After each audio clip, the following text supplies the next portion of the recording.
Sheikh, I had a question. Yes. If Allah created the world, then who created Allah subhanahu wa ta'ala?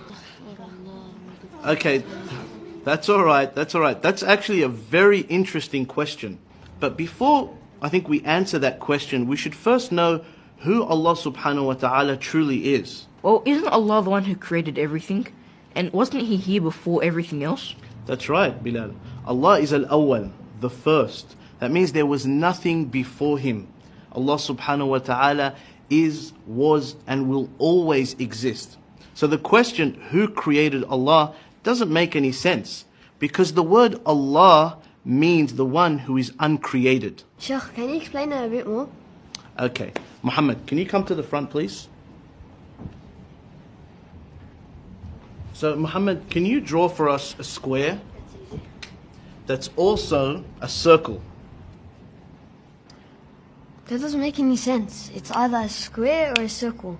That's exactly right. Thank you, Muhammad. You can go to your seat now.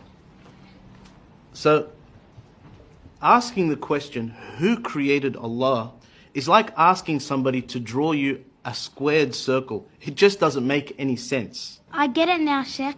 There's a problem with the question. That's exactly right. The question doesn't make any sense. But that's not all.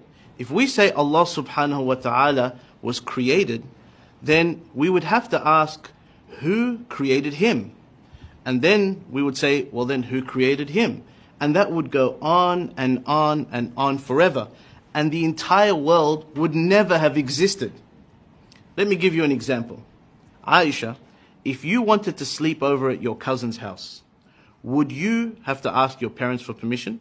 I'd ask my mum. That's exactly right. Now, what if your mum had to ask your father for permission?